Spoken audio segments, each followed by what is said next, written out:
Akhirnya film itu bagaimana? Akhirnya aku bukan jadi sutradaranya, aku jadi aktornya, jadi si bendaranya itu. Oh, kamu yang main. Jadi yang main.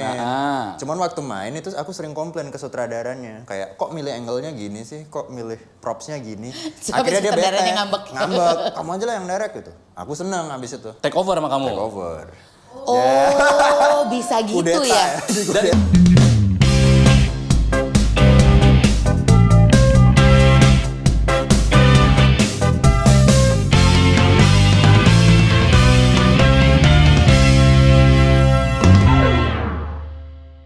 Rotizen, terima kasih ya. Kamu selama ini sudah menjadi penonton setia konten-konten kami. Terima kasih.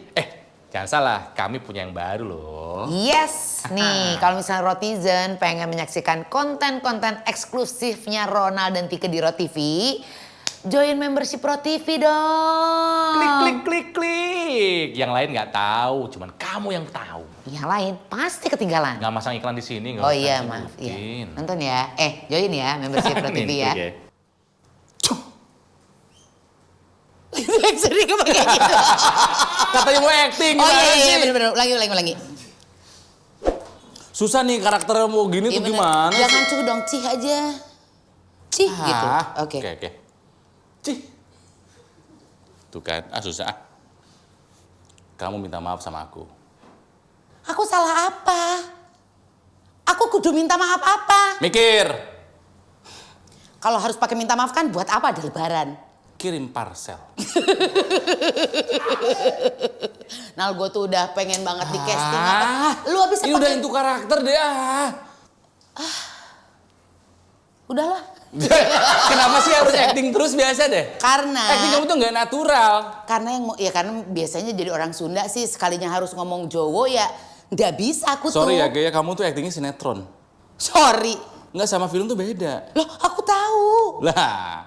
Aku pernah main loh filmnya Alenia Production. Berapa scene? 3.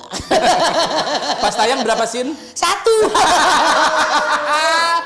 Filmnya Hanung. Pernah main film sama Mas Hanung? Pertama dulu ikut Jomblo. Yang kedua tuh dulu main film sama Luna sama Ringo. 1 scene doang di awal lagi. Cuman pas lewat doang gitu gak ada ngomong sama sekali. Udah jangan ngomongin film deh, film gua gak ada yang bener semua. Ada yang satu nggak tamat filmnya, terlibat kriminal lagi tuh si produsernya. Mendingan kita sekarang berusaha acting. Jadi kita selama ngobrol sama dia, acting aja sebagai host yang baik. Oke. Biasa aja dong lu. Butut jadi host juga. Karena Rotizen yang bakal main ke sini ini masih muda banget.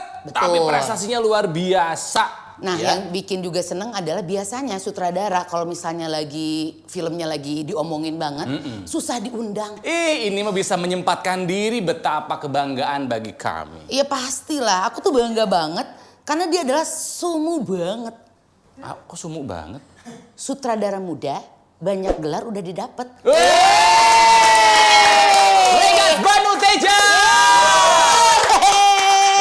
Mati ke. Apa kabar, Regas? Film sendiri dipakai. Langsung kaos. Baru ngeprint ya? Dalam rangka promo. Silakan lo duduk sini. By the way, selamat untuk semua penghargaan yang kamu dapetin di FFI. Thank you. Gila. Terima kasih. 17 nominasi loh 17 film Budi nominasi. Pekerti itu. Tapi punten banget ya, maaf banget Regas nih ya. Aku tuh belum berani buat nonton Budi Pekerti. Gimana sih? Kenapa? Kamu itu kalau ngundang bintang tamu tuh riset. Kalau sutradara nonton filmnya. Aku tuh nggak bisa, Ronald. Jangan lebah. Oh iya, kirain harus Dalam acting. rangka casting. Dia mencoba di casting sama Coba. kamu. Oke. Soalnya gue nonton trailernya aja, si Budi Pekerti itu emosi. Sumpah emosi luar biasa. Karena ini Febrianti mainnya gila banget Wah, ini ya. keren. Terus juga Angga juga gila, Prilly gila. Ini bukan cerita soal orang gila kan sebetulnya film ya. Tapi itu memang membuat gue tuh bukannya nggak berani nonton. Ya, takut kebawa emosi. Takut emosi ya? Takut emosi, soalnya sebelumnya kita nonton film juga emosi. Karena menurut aku filmnya nggak banget. Oke. Oke, Regas ini memang kuliah di film kan ya? Kuliah IKJ. Kuliah di IKJ jurusan film. Iya. Jadi emang dari dulu udah pengen niat banget terjun ke dunia film. SMP awalnya. Sejak SMP apa yang membuat kamu, aku harus di dunia film nih gitu? Dulu tuh aku nggak punya bakat, Mbak. Jadi kayak merasa mediocre lah di semua lini itu. Ngeband tuh nggak jago, basket nggak jago. Ronald banget nggak berarti. banget. Terus guruku ngadain lomba film antar kelas. Untuk pertama kalinya di SMP itu. Oke. Nah, aku bikin film, kelasku tuh bikin film tentang bendahara kelas yang korupsi uang kas. Jadi topiknya udah serius banget. Nggak, itu terinspirasi dari aku nggak sih? Nah, ini desain aku. Warnanya biru, ada bunganya dan ada tulisan kepo. Kalau aku warnanya hitam, ada tulisan Believe Lie. Pengen dapetin? Ini adalah kolaborasi antara kami, ROTV dan juga Swepo. Gampang, tinggal klik link deskripsi ini. Kok ngaku? Aku gimana sih? Dia kenal lu aja kagak. Tapi dulu tuh bukan bendahara, cuman tukang ngumpulin uang buku. Dan Tapi dikorupsi. Wah, gila. Akhirnya film itu bagaimana? Akhirnya aku bukan jadi sutradaranya, aku jadi aktornya, jadi si bendaharanya itu. Oh, kamu yang main. Jadi yang main. Ah. Cuman waktu main itu aku sering komplain ke sutradaranya, kayak kok milih angle-nya gini sih, kok milih props-nya gini. Sampai Akhirnya dia bete. sutradaranya ngambek. Kamu aja lah yang direct gitu. Aku seneng abis itu. Take over sama kamu. Take over. Oh, bisa gitu Kudeta ya. Dan itu adalah teman sekelas kan berarti Teman kan? sekelas. Akhirnya hasilnya bagaimana? Juara 3. Oh, juara 3. Pertanyaannya teman kamu yang sutradara itu sekarang jadi apa?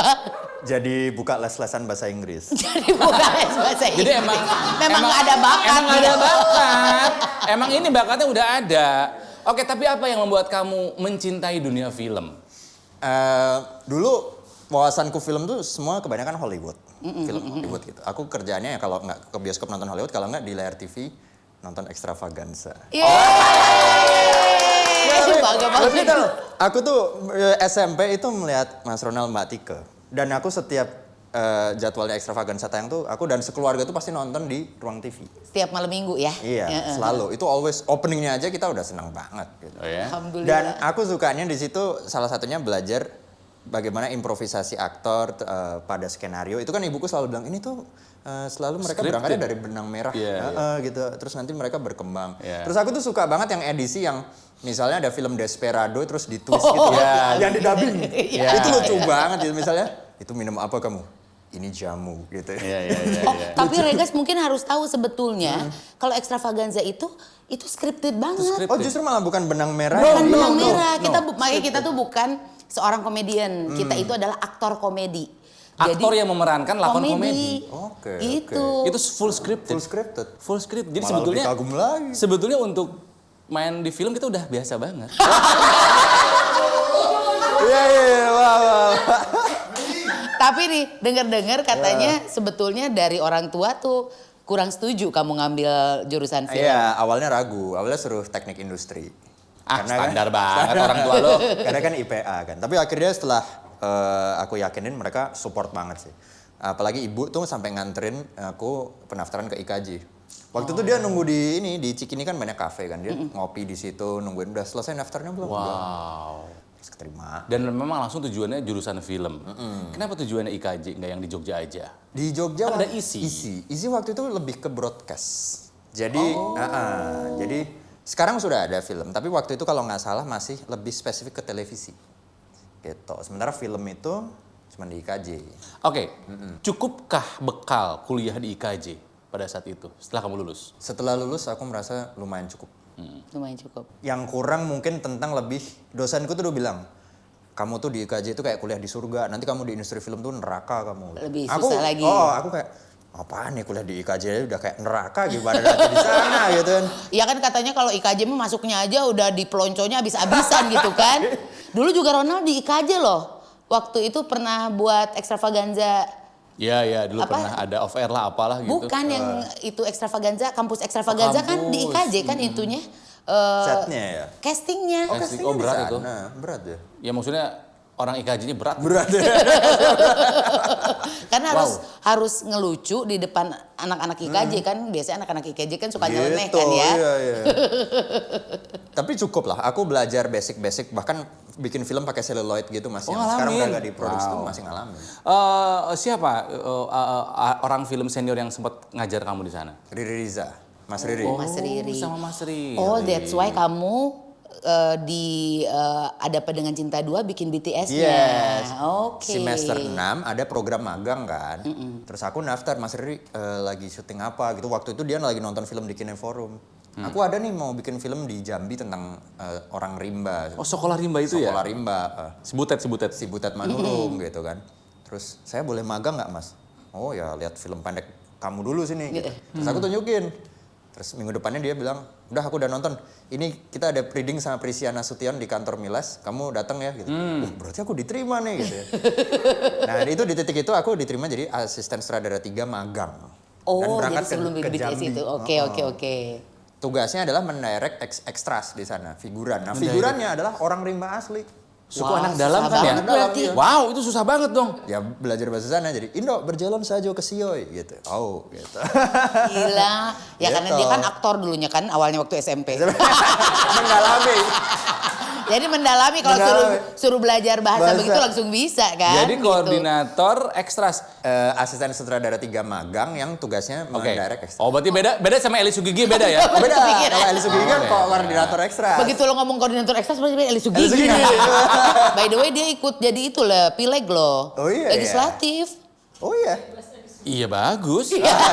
Kenapa jadi ngomongin Eli Sugigi ya? Oke. Iya. Oke, kamu ketika pengalaman terjun di dunia profesional pertama, meskipun masih kuliah pada saat itu ya, Kuliah. apa yang kamu dapetin di pengalaman menjadi asisten sutradara 3 itu? Pertama lututku langsung hari pertama sakit. Karena Berdiri terus jalan lari-lari gitu kan. Regas aturin sini, regas aturin sini gitu. Nggak pernah berhenti. Terus habis itu DOP ku si Gunar Nimpuno baru pertama syuting ya. Mas Unai. Si Unai gitu, Kang Unai baru pertama syuting ya. Gue langsung kayak, Ya anak baru. Anak baru. padahal mungkin nggak perlu sesaset itu kali ya kalau misalnya nggak baru-baru amat gitu. Mungkin bisa menghemat energi kayak duduk bentar. Nggak usah kayak Set. wah. Wah. Kan dulu kan gitu kan Mas Riri misalnya bilang kayak Regas ekstras yang situ pinggirin. Ya, langsung gitu. Apa jatuh, HT jatuh gitu. Terus skrip jatuh. Oh iya gitu. Pokoknya dulu tuh mikirnya aku harus cepet biar bos-bosku ini ngelihat aku sih gak kepake. padahal banyak yang jatuh gitu jadinya barang-barang jatuh gitu tuh. Itu pengalaman yang kayak wah harusnya lebih rileks aja Oke. gitu. Oke. Itu tahun berapa berarti 13. 2013. 2012. Setelah itu apa pengalaman film di dunia film profesional berikutnya? Kelar magang Sekolah Rimba itu aku mau ikut syutingnya Mas Riri lagi. Sebagai? Pendekar Tongkat Emas. Oh, Pendekar Tongkat iya. Di Sumba Emas. syutingnya kan. Aku nanya, Mas boleh nggak aku berangkat ke Sumba? Kamu udah lulus belum? Belum sih, tinggal tugas akhir.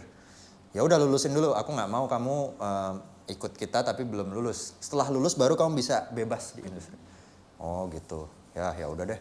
Tapi kalau Mas Riri jadi pembimbing tugas akhirku boleh nggak gitu? Nah kalau itu nggak apa-apa. Gitu. Jadi tugas akhir pembimbingnya Namanya Mas Riri. Apa tugas akhirmu? Judulnya Lemantun, film pendek. Ini Mas Ronald Mbak Tiko bisa nonton di YouTube. Lemantun, bagus banget kalian katanya. Itu bahasa Jawa halus artinya lemari. Jadi ceritanya tentang nenekku yang membagikan warisan lemari ke anak-anaknya. Dan Itu pure cerita bikinan kamu sendiri? bikinan, karena inspirasinya dari keluarga.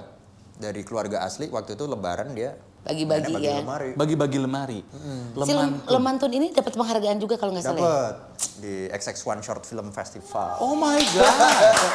Itu tugas akhir loh, Nah. Dari tugas Sakit. akhir aja udah ketahuan nih anak punya bakat gitu kan ya. Ya syukurlah itu. So, Mas Riri tapi waktu itu pembimbingan dia bilang, editingnya bisa kamu agak cepetin nggak gitu-gitu. Jadi aku banyak sih masnya dibimbing Mas Riri juga waktu tugas akhir tuh. Oke, jadi Regas ini sih menurut gue yang hebat adalah dia tuh sutradara, oke lah udah dapat penghargaan kan di Piala Citra ya. Terus juga sebagai penulis juga Kamu juga katanya edit sendiri? Edit nggak, aku edit tuh ada editor. Cuman aku memang setelah dia ngedit draft pertama aku namanya sesi sit in. Jadi Setelah dia edit, aku edit lagi. Berarti nggak percaya sama kerja editornya. Dulu pernah nyoba gitu Mbak, cuman jadinya 6. Jadinya karena udah lihat footage-nya berkali-kali jadi nggak kerasa seru atau Iya. Jadi aku udahlah editor biar Serahkan nanti- aja gitu. serahkan aja. Waduh, Gitu. luar biasa. Nah, tadi sempat ngobrol nih waktu sebelum mulai syuting. Ada satu lagi penghargaan film pendek, itu judulnya Perenjak. Perenjak, ya. Bahkan sampai dapat penghargaan di Cannes ya. Iya, aku tuh nanya Perenjak itu Prancis. apa yang setahu gue tuh teh. Teh perenjak. Perenjak kan Emang ada ya, kan? ada. Iya. Terus dia bilang judulnya burung. Perenjak itu nama burung. Oh, judulnya burung, mengenai burung. Perenjak itu Mengenai burung. Burung perenjak. Iya bener ya? Nah, burung namanya perenjak. Jenis spesies burung namanya burung perenjak. Oke, satu-satu ya. Kalau mau nonton Lemantun di mana? YouTube. Kalau perenjak mau nonton di mana? Nggak ada di online. Nah, Penasaran karena ceritanya bagus banget. Boleh diceritain perenjak itu cerita tentang apa? Ada seorang perempuan yang menjual korek api dengan satu batangnya itu dihargai 10.000. Nah, pelanggan yang membeli korek api itu bisa melihat bagian privat si perempuan ini. Ingat kan tahun 80-an kayak itu, kayak nah? dulu tuh film apa yang gitu teh? Daun di atas bantal. Daun di atas bantal. Ada adegan Iya, itu lah. Si iya kancil, bener. tes. Ya, terus Gitu. nyalain. Nah, itu memang di alun-alun Jogja tahun 80-an banyak. Ini mungkin bisa jadi saingannya gadis kretek, gadis korek api. Garis korek api. Jadi boleh ngintip sambil ngembalin rokok ya? Lama, rokoknya kretek. Cuma nggak lebih terang daripada korek api. Itu kolaborasi. Kolaborasi dong jadinya. Kolaborasi. Oke, terus gimana Gitu, ceritanya? ya udah lalu si perempuan ini memang karena terdesak nyari kontrakan buat bayar kontrakan dia menjual itu pada seorang laki-laki. Tahunya malah ngobrol sama si laki-laki pelanggan ini gitu tentang kehidupan berpasangan, tentang punya anak dan lain-lain. Itu yang main siapa dulu? Dua temanku SMA. Teman-teman aja. Jadi teman SMA dua-duanya. Krunya cuma 15 orang. Jadi Wow. syutingnya 3 hari di rumahnya temanku. Hanya 3 hari. 3 hari. Tapi kalau misalnya udah bakatnya bagus, jago ngederek, yang menang aja gitu loh. Itu kan, tapi kebayang Cannes ya, itu kan luar biasa Ya, kan. iya, Itu Cannes maksudnya dong. tuh salah satu festival film yang diakui. yang bergengsi. Bergengsi Kan gitu. ada Toronto, ada Iya. Venice, ya Cannes mah udah gila lah gitu kan ya. Cuman itu budaya itu masih ada nggak sih di Jogja? Nah aku waktu mau bikin cerita itu mau riset kan ke alun-alun, udah nggak ada. Jadi waktu itu ibu-ibu itu biasanya sambil jual wedang ronde. Ya ampun. Terus aku kayak di situ mau nanya juga nggak enak gitu, tapi aku lihat di mejanya ada korek nggak? Oh, nggak ada. Ya udah kayaknya nggak usah ditanya. Sekarang deh. udah pakai Zippo lama ini. Lama gitu. Nggak 10.000 lagi katanya sekarang. Udah agak lebih mahal.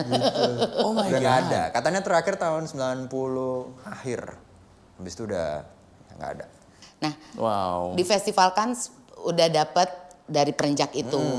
Sebetulnya film Budi Pekerti pun sudah dapat bukan penghargaan sih, dapat terseleksi buat Toronto ya. Toronto. Kemarin. Gila Toronto. Cerita yang perdananya Toronto. Toronto ini kan festival film di Madura kan? Toronto. Toronto. Toronto tuh Kanada bukan? Kanada. Oh ya alhamdulillah kirain gua bodoh. Ya karena wajar ya 17 nominasi di Piala FFI kemarin gitu kan ya 17 nominasi gila men. Yang bisa ngelain kamu itu cuma Love the Ring loh. Lord of the Ring juga 17 juga? Paling Ya, banyak. Tapi nggak di FFI. Oscar. Harapannya Besok lusa film asing terbaik dari Indonesia Regal. Amin amin. ya, Ya. Perenjak itu sebelum Penyalin Cahaya. Sebelum Penyalin Cahaya itu kamu udah baru selesai kuliah banget berarti ya. baru selesai kuliah. Nah, Oh my di Penyalin God. Cahaya film panjang pertama Iya. langsung dapat penghargaan sebagai sutradara dan penulis. Iya. Udah nyangka nggak waktu itu? Enggak. Waktu itu angkatan Saingannya siapa aja buat sutradara? Buat Lupa sutradara aku ada kenalnya. Kamila Andini di Uni. Oh iya Oh, di Uni Uni. bagus Ada juga. lagi Mas Riri Riza di Paranoia. Guru lu sendiri ya. Sendiri. Terus ada Randolph Zaini di Preman. Satu lagi aku mesti cek siapa ya. Adalah ya, Nggak, sutradara lah. Oke, Kamila Andini masih muda gitu kan ya. Kamila Andini. Tapi Ngalahin Riza gimana? Guru lu sendiri gimana rasanya tuh? Ya aku sih ya kebetulan mungkin jurinya mengapresiasi dan memilih ini itu. Tapi ya bagiku semua yang dinominasi juara. Iya Masuk sih, emang nominasi bagus. aja udah luar Betul. biasa gitu. Gimana Itu sampai memang filmnya menang? bagus-bagus sih pas waktu Era itu ya. Era Apalagi itu. waktu pandemi loh itu, Mbak. Iya. Iya, iya. Luar biasa. Terus kalau untuk penulisan terbaik, skenario terbaik itu siapa aja saingannya? Saingannya ada Kamila Andini juga.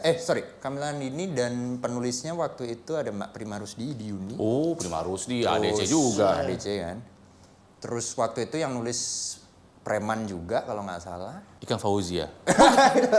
Itu lagunya dulu memang. Mas Riri juga kayaknya di Paranoia. Aku mesti cek. Wow. Yang pasti mungkin karyanya memang semuanya bagus pada saat itu ya. Kamu masih ingat nggak waktu kamu speech FFI? Kamu ngucapin buat siapa aja? Ngucapinnya keluargaku pertama. Terus? Buat bapak, ibu. Terus yang kedua adalah buat nominasi yang lain. Gitu. Jadi Mbak Kamila Andini, Mas Riri Riza gitu. Udah, itu. Kalau ucapan thanks-nya keluarga, nominasi lain dan para kru. Nggak pakai nangis-nangis. Karena waktu itu mesti pakai masker. Oh iya bener. Jadi waktu itu kita Ya nggak dapat ekspresinya dong. iya berjauh-jauhan, terus panggungnya Ya. MC-nya di mana, kita speech di Iya, mana. pokoknya semuanya ini banget ya. Dulu pas Covid itu kan memang nggak boleh bikin acara kan sebetulnya kan, gitu. Nah, yang menarik tadi kan dibilang sama Regas juga bahwa aku tuh dulu tuh nontonnya film-film Hollywood, gitu. Maksudnya paling ekstravaganza adalah tontonan dari Indonesianya. Tapi kalau lihat karya-karya kamu, kayaknya tuh kental banget dengan Indonesia gitu. Iya. Nggak Rasanya tuh Jawa banget iya, gitu film kamu nggak ada itu. bau-bau Hollywoodnya gitu. Kenapa pas bikin film tuh nggak sama sekali nggak keismean sama kehollywoodannya? Hollywoodannya nggak ke bawah ya. Jadi ada satu film yang justru bukan nuansa Jawa dulu. Jadi film yang mengubah pola pandangku dari Hollywood, yaitu film dari Tiongkok, judulnya Hero. Jet Li. Jet Li ya? yang main Jet Li. That's a hero. Bukan. We could be hero. Bukan juga dong. Kenapa film hero-nya Jet Li Jet itu? Li, Donnie Yen, Tony Leung, Iya, iya, gitu iya. kan. Jadi ceritanya kan itu mau membunuh raja, tapi diceritakan dari 4 sudut pandang berbeda kan mas. Masing-masing sudut pandang itu punya warna artistik yang beda-beda. Jadi ada satu sesi dunianya merah semua. Jadi penasaran gue film itu. Iya kan? Satu sesi dunianya biru semua. Satu sesi Dari sudut hijau. pandang masing-masing orang yang mau Yang bunuh. mau bunuh. Oh nice. Keren banget. Nah Baru itu tahu. disewain bapak. Tapi bukan omnibus, bukan? Bukan omnibus. Satu film panjang Satu itu. film, tapi flashback gitu loh. Kayak vantage point gitu kayak. Oke, film Vantage Ya, Point. jadi iya, ini tahu yang mana. flashback, tapi warnanya beda. Vantage Point Dennis Quaid sama Force Oh iya Whitaker. tahu gue. Pembunuhan Yang di Spanyol. pembunuhan presiden Iya, kan penembakan waktu itu presiden, betul ya. kan? Iya benar. Bolak-balik gitu. Nah, itu yang nyewain DVD-nya bapakku waktu itu. Aku Bapakmu kelas rental enam. DVD? Bukan. Bapaknya Dia nyewain. pergi balik-balik bawain ini, tonton gitu. Bagus banget silat gitu.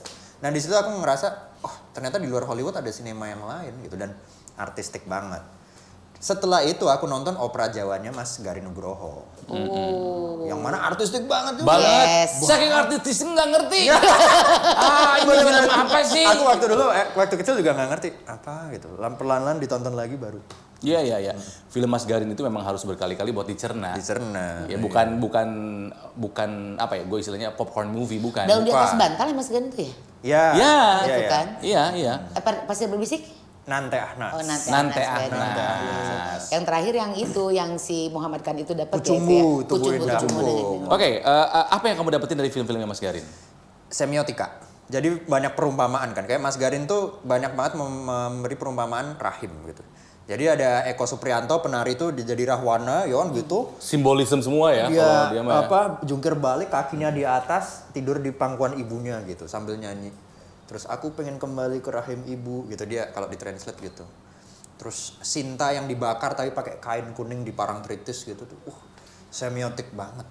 Jadi karya-karyaku kuliah semester 5 itu arahnya ke situ gitu. Oke. Aku banyak bikin kayak laki-laki digantung pakai jarik di langit-langit gitu seolah kayak ini kayak ari-arinya gitu, plasentanya gitu dia. Gitu-gitu. Oke, itu untuk kacamata artistik itu indah buat Iya, orang-orang yang ngerti artis, tapi buat orang awam mungkin pesan kamu tidak tersampaikan, Bener. tidak dipahami oleh mereka. Iya. Masalah nggak buat kamu? Kerasa banget.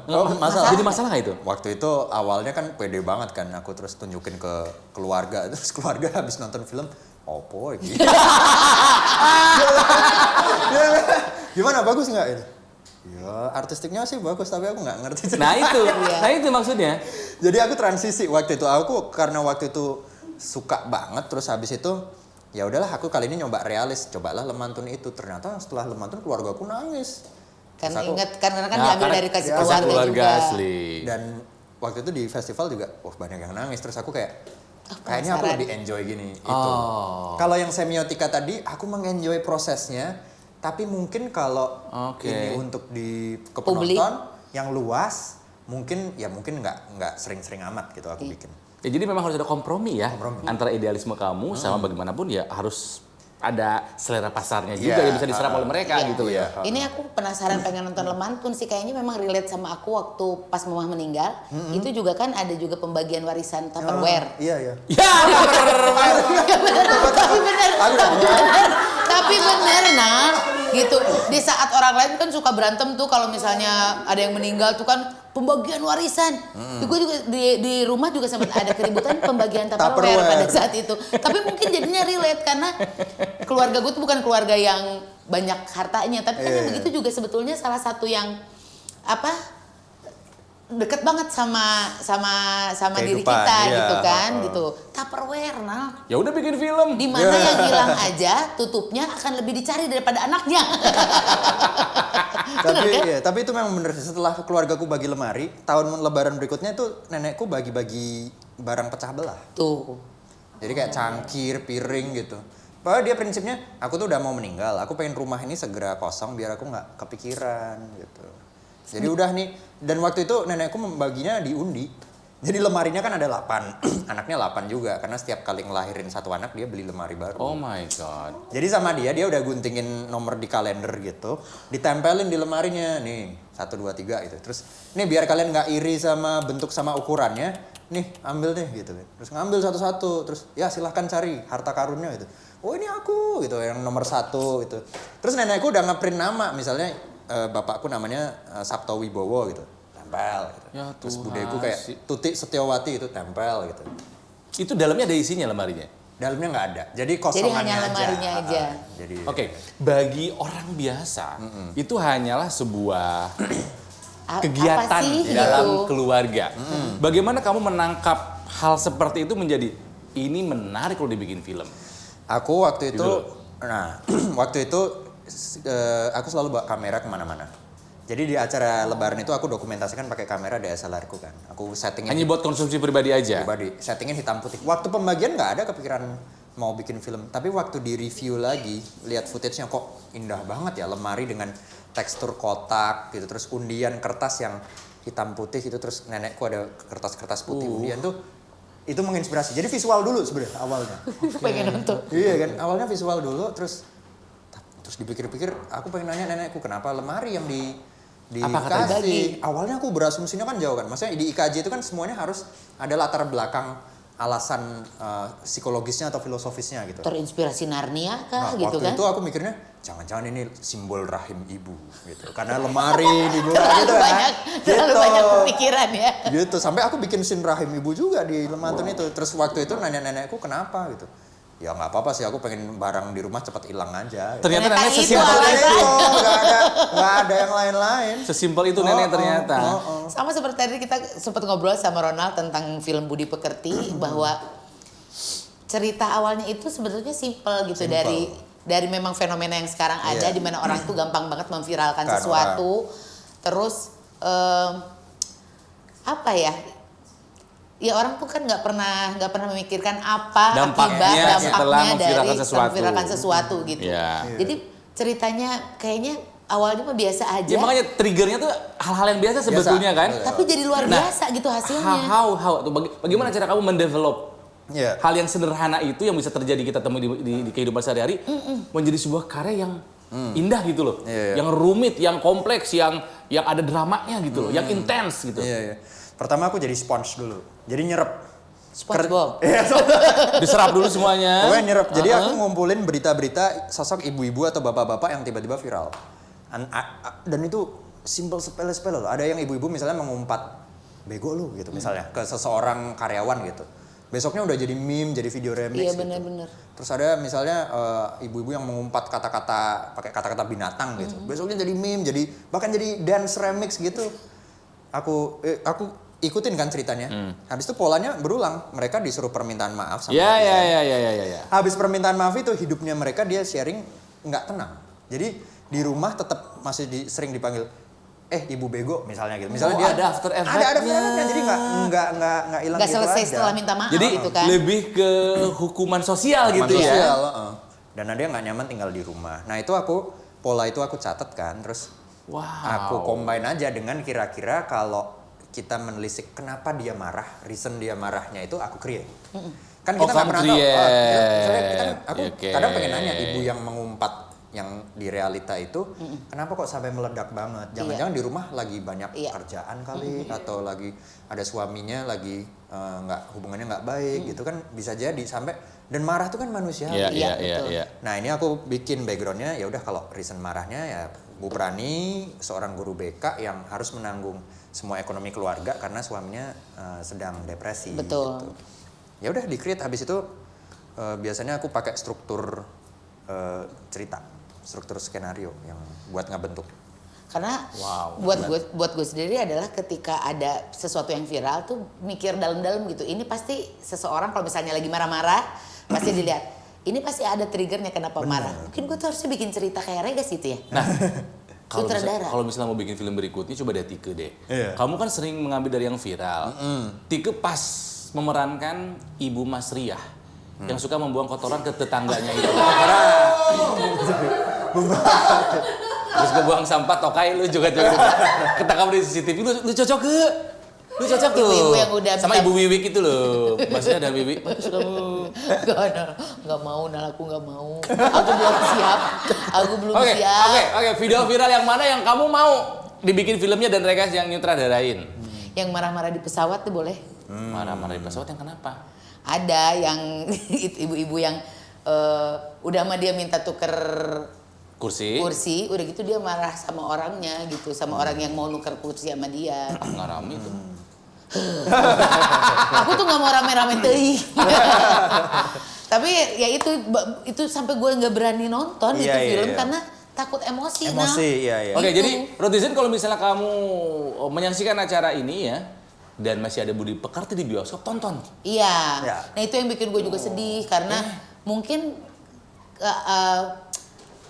kalah dari film horor, film yang lebih ini gitu. Kalah apanya? Penontonnya. Sedih nggak sih? Kalau buat kamu gitu, ketika ternyata film horor penontonnya bisa sampai jutaan, kalau ini belum gitu. Ya aku bisa memahami itu mungkin. Karena mungkin itu kultur yang udah terbangun lama dari masyarakat kita kali ya. Maksudnya menyukai ketakutan bersama gitu.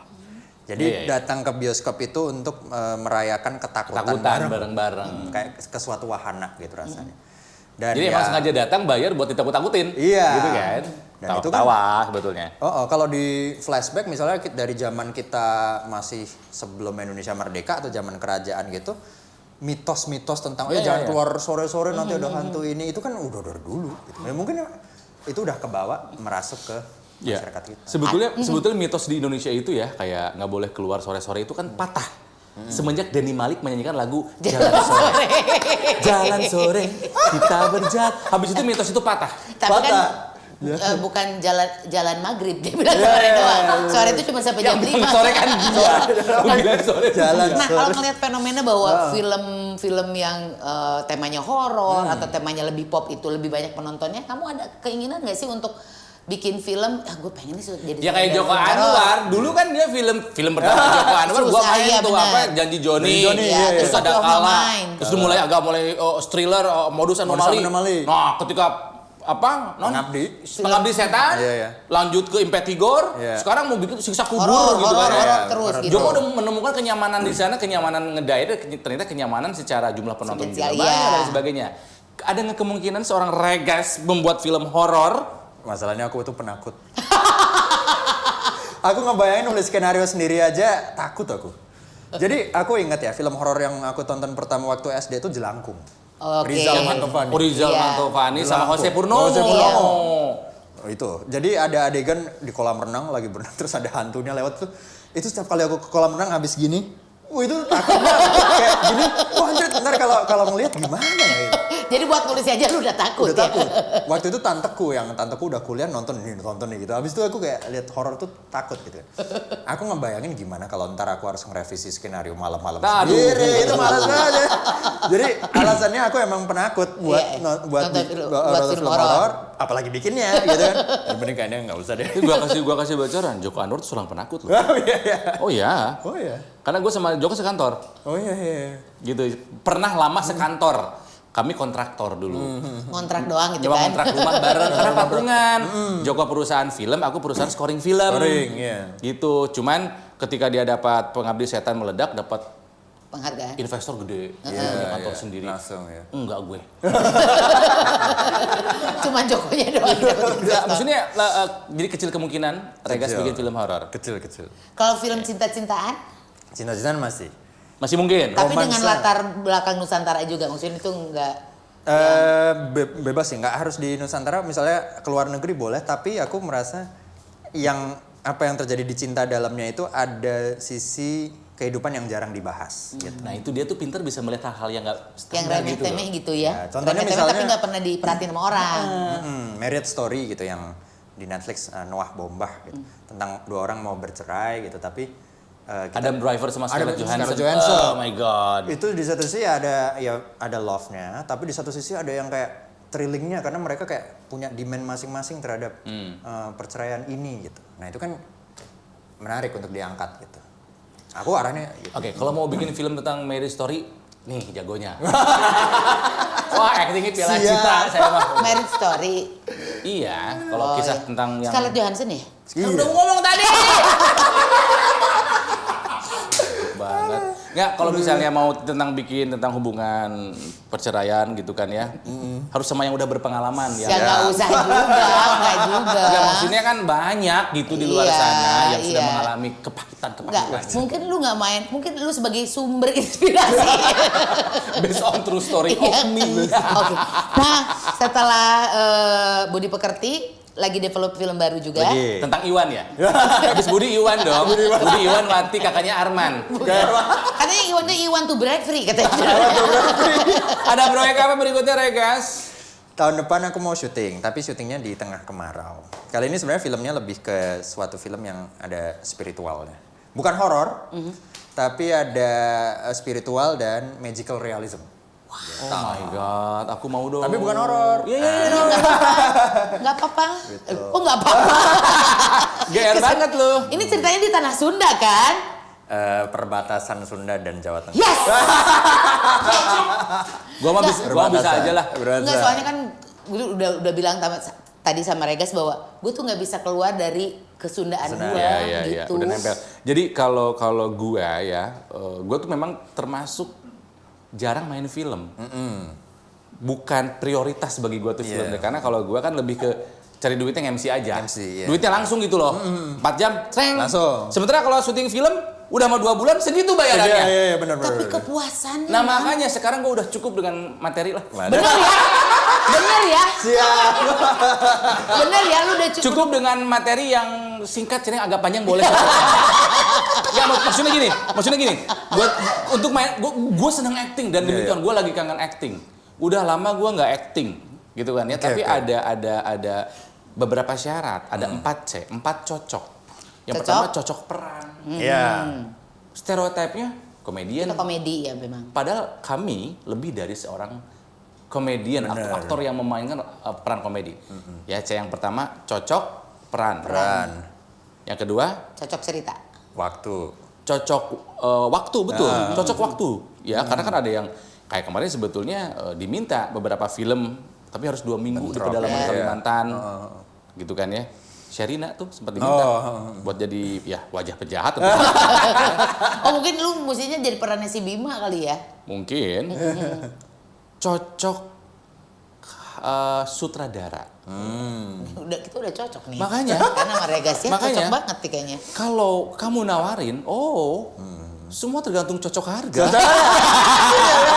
Ada cocok waktu yang terakhir. Kalau gue sebenarnya harga nggak masalah asal nggak ditawar aja itu. Oh enggak, tapi bener serius. Ada beberapa orang yang akan gue berikan dispensasi. Joko Anwar nawarin gue film, bisa. Udah ditawarin lagi? Belum. Yang kemarin nggak bisa, jadwalnya bentrok karena dia minta yang diminta syuting di Baju atau di mana gitu. Bentrok kan. Ya mintanya waktu itu masih siaran radio, nggak bisa sebulan. Sekarang kita udah nggak siaran. Udah nggak siaran. Siapa tadi? Joko Anwar. Joko. Atau misalnya Mira Lesmana, Riri Riza. Kalau ngajakin, ayo. Sekarang nambah lagi 1 orang. Regas kalau nawarin film, siap. Tapi si film yang lagi mau dibikin di tengah musim kemarau ini sudah casting kah? Belum. Baru udah tahap skrip. Iya. Soalnya dia tuh kalau casting itu udah ada gambar jadinya. Bener kan ya? Bener. Tapi metode apa ini? Gambar jadinya yang main belum. Cuman blocking pemainnya udah. Udah Blocking itu kebayang buat presentasi ke pemain. Jadi kayak misalnya Budi Pekerti kemarin itu kan waktu nawarin Mbak Ina, aku bukan ngasih skrip tapi ngasih foto. rangkaian foto-foto. Jadi aku ke Jogja dulu, ngajak beberapa pemain teater Jogja untuk bikin fotonya Bu Prani di tengah pasar gitu. Atau bikin fotonya di sekolah lagi ngajar. Aku bikin kayak storyboard. Biar kebayang gitu ya scene itu seperti apa. Terus aku present kayak pakai PowerPoint gitu ke Mbak Ina nih, Mbak, ceritanya gini. Nanti dia pergi ke sini, dia mengalami ini gitu. Oke, bagaimana kamu melihat dialah pemeran Ibu Prani? Dialah pemeran si ini. Pertama kan cuma terlintas kan. Ada sosok ibu guruku SD tuh yang bentuknya kayak Mbak Ina. Tinggi gitu, terus tegas gitu. Terus kalau ngomong, jangan gitu. Ayo, sini gitu. Kebayangnya langsung Mbak Ina. Karena dia Nyai Ontosoroh di Bumi Manusia. Iya, bagus banget itu. Kebayangkan. Tapi untuk cek yang kedua adalah pertama melihat ketika ketemu pertama dia itu apa respon dia dalam menerimaku sebagai sutradara itu. Nyamankah dia? Atau kayak Aduh, aku tuh nyaman banget. gitu. Jadi kan ada vibes yang nyaman nggak gitu. Terus bagaimana respon dia terhadap cerita gitu, kadang feedback. Nah, biasanya itu di situ ada sparks awal untuk kayak I think ini kayaknya Iya, ada vibe yang kamu rasain juga kan? Kayaknya bukan dia deh gitu ya, atau kayaknya dia deh gitu Nanti ya. kita tukeran nomor telepon ya, aku nanti tiap hari kirimin gambar-gambar aku. Foto selfie, daripada gue posting di IG, gue kirim ke Regas aja. Lu murahan banget. Kan katanya biar keinget terus. Iya, terus. Hah? Boleh kita nulis cerita bareng lah. Nah, Ikutan dari nulis cerita, sopan tinggal sopan lagi. ngomongin soal nulis cerita, kan lu penulis juga, terus juga sebagai sutradara. Mana yang lebih susah? Lebih susah nulis. Karena nulis itu ada kalanya kita bosen. Bahkan aku misalnya udah nyampe draft 3, buka skrip itu, baca dari scene 1 tuh rasanya bosennya minta ampun. Karena diulang-ulang kan. Oh iya. Jadi aku itu adalah, aku nulis tapi bukanlah seorang pembaca yang baik. Karena mungkin bisa jadi, karena aku nggak biasa baca buku, baca novel gitu nggak biasa. Aku biasanya baca komik. Oke. Baca komik. Jadi kalau bosen di komik aja. Masuk komik. Masih ada gitu? Ada. Di komik aja. Jadi aku setiap kali reading sama pemain, misalnya draft 3 skenario kelar, aku minta asisten sutradaraku ngumpul, kita duduk di meja, yuk baca bareng. Kamu jadi Bu Prani, kamu jadi Tita, kamu jadi Muklas. Habis itu rekaman itu aku play di mobilku. Jadi dari rumah ke kantor itu kan sejam perjalanan. Waktu nyetir tuh aku play, jadi sambil jalan sambil kayak denger scene 1 Bu Prani di pantai membuka laptop gitu kayak. Nah itu aku bisa ngukur scene mana yang bosen dan aku emosinya turun. Dan itu langsung kebayang visual sama kamu gitu ya? Oh my god. Gitu, jadi sambil nyetir gitu kan. Ini aneh banget nih dialognya sini ganti. Oh gila. Aku voice notes gitu. Ini dialog scene 5 diganti gitu. Kalau baca itu aku malah justru nggak nangkep perasaan. Pendekatannya gitu ya. Gitu. Oke, Iya, selama ini kan kamu emang seneng liatnya visual dia sebetulnya. Iya, kecerdasan apa visual. Iya. Visual. Oke, selama ini kan kamu film adalah tulisanmu sendiri, ya? Skenariomu sendiri. Mungkin kayak seorang Regas nulis aja. Iya, tapi yang nyutradarai nanti orang lain. Mungkin banget. Mungkin banget ya. Mau kok aku. Malah jadi yang promo. jadi kalau kita nggak jadi pemain, kita jadi sutradara. Hancur dong. Siapa? Kalau boleh memvisualisasikan ceritanya. Siapa yang menurut kamu layak atau akan dengan baik kira-kira kayak mendeliverkan cerita yang kamu buat? Kayak pengen banget gitu ya. Ya sejujurnya aku pengen banget Mas Garin Nugroho sih. Cuman meskipun aku tahu kemungkinan Mas Garin akan ngerombak skripnya juga kan. Aku kan pasti sering, Mas Garin kan sering improvisasi kan. Cuman malah itu menariknya, mungkin aku kayak punya base script. Dan aku melihat gimana Mas Garin ngerespon skrip ini dan aku berpasrah pada proses kreatifnya dia. Itu pasti bakal keren banget kalau jadi. Kalau udah Mas Garin berarti udah nonton Penyalin Cahaya dan Budi Pekerti. Ada komen apa dari beliau? Dia belum, karena dia adalah ketua juri FFI. Oh iya. Jadi dia boleh ada komunikasi. Komunikasi. Dia ketua juri gitu. Oke. Biasanya setiap sutradara itu kan punya pemain kesayangan. Ya Joko Anwar dan Tara Basro. Iya benar. Martin Scorsese dengan Leonardo DiCaprio. Iya. Ya. Kamu akan menjadi sutradara seperti itu nggak? Kalau aku mungkin menemukan seseorang yang bisa jadi kayak alter ego gitu. Atau kayaknya aku lihat orang ini kayak aku bisa memproyeksikan diriku ke dia mungkin suatu saat iya. Cuman sampai sekarang belum ada. Karena dari 2 film ini nggak ada yang beririsan, cuman pacaran aja. Ya. Pemeran utama di Penyalin Cahaya, pacarnya main di Budi Pekerti. Angga Yunanda gitu. Gak ada urusan, beda. Beda. Oh, kirain ada hubungan. Gitu. Nanti tiba-tiba di film berikutnya yang main Widi. Ada Dwi Sasongko. Oke. Gitu. Kamu setahun kayaknya irit ya ngeluarin film ya? Mentok satu aku, Mas. Jadi aku udah ngukur kan. Kayaknya dari reading, syuting sampai nanti ngedit dubbing tuh setahun. Kalau itu dicoba double, misalnya waktu aku lagi ngedit Budi Pekerti aku udah nulis yang lain, itu fokusnya pecah. Oh my Aku nyoba. Karena dia nulis juga sih ya. Sefilm satu tahun satu aja. Sutradara. Nah, kalau tadi kan kalau kamu yang nulis disutradarai orang. Nah, sekarang kalau misalnya kamu jadi sutradara aja, penulis siapa yang pengen difilmin sama disutradarai sama Regas? Nah, itu kayaknya aku belum pengen. Karena itu tadi aku bukan pembaca yang baik. Oh iya. Sehingga aku ketika baca skenario orang itu Takutnya bosan duluan ya. Gitu. Sementara skenario yang aku tulis itu isinya bukan tulisan sastra gitu, isinya instruksi gitu. Dia menoleh, dia berangkat, dia berjalan ke sini mengambil piring gitu. Jadi dibaca sebagai karya sastra nggak enak. Instruksi gitu. Yeah. Makanya aku khawatir kalau misalnya ada yang nulis dan aku yang direct tuh beda nanti. Ya kalau Inpres kan instruksi presiden, ini ada inreg katanya ya. Instruksi Regas. Inreg. Oke, jadi si target film baru ini kapan? Syutingnya di bulan Juli atau Agustus tahun depan. Juli Agustus tanggal berapa? Tandain. Karena musim kemarau, Mas. Iya, kemarin 2 film pertama itu. Tahun ini kan panjang kemarau padahal. Makanya itu aku takutnya gitu loh. Kemarin itu yang bikin kekeringan tuh lu selama ini. Dipawangin. Bukan. Jadi Juli Agustus ya? Juli Agustus. Karena Budi Pekerti itu syutingnya di November hujan. Masa aku setiap hari nggak ada hujan, Mbak? Jadi agak lebih lama lagi syutingnya nggak waktu saat itu? Molor nggak? Scene yang nggak hujan aku jadi hujanin. Ngerti ya? Oh. Gitu. Jadi awalnya scene-nya itu kering niatnya. Hujan, kalau aku nunggu aku nggak punya budget buat nambah hari. Jadi udah aku pakein payung sama jas hujan. Jadi kamu ini juga kalau budget sendiri atau sekarang udah mulai ada? Production house-ku itu sama produserku itu namanya Rekata Studio, ya udah budget perusahaan. Tapi open ke investor juga.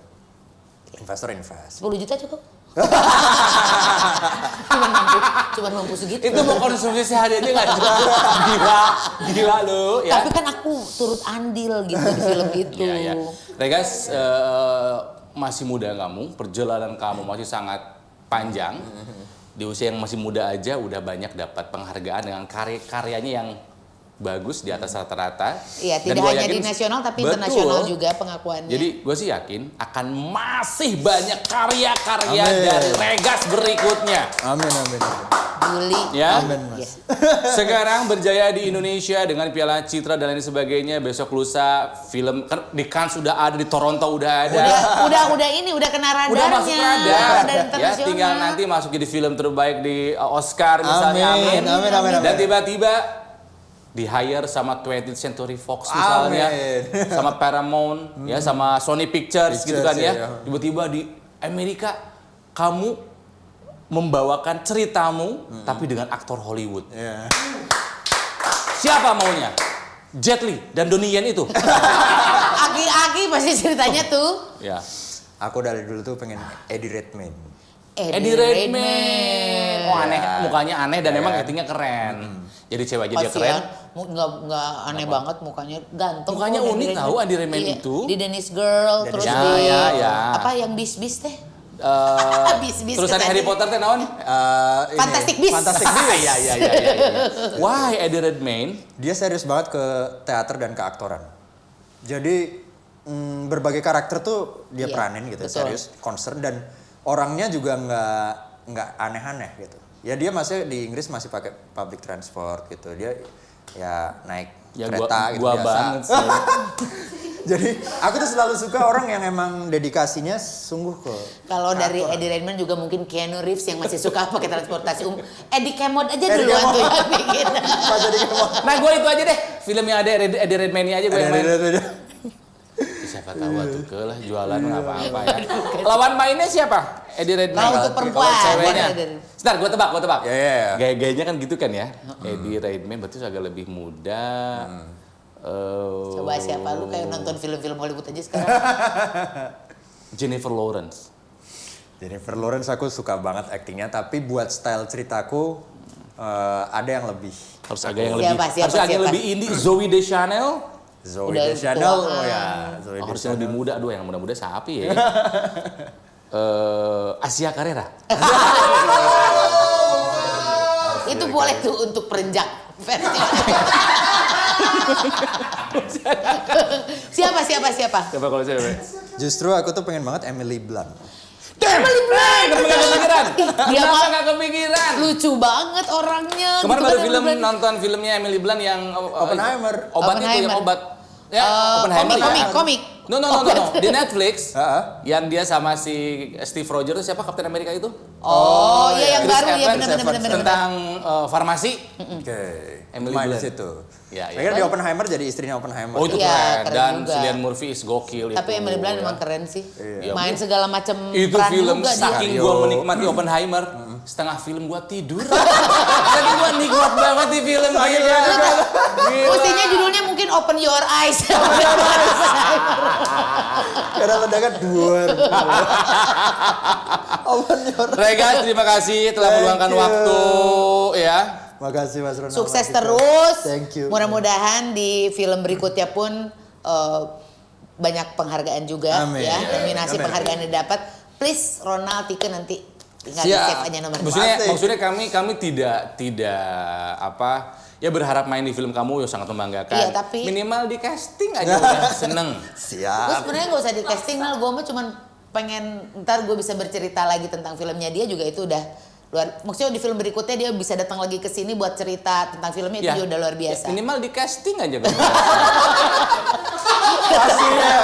Karena sekali lu melihat casting gue, sekali lu melihat gue acting, nggak pengen pakai gue.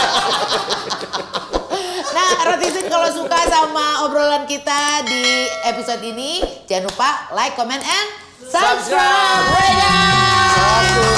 Tonton sekali lagi yang belum nonton film Budi Pekerti, tonton di bioskop mumpung masih ada. Amin. Siap.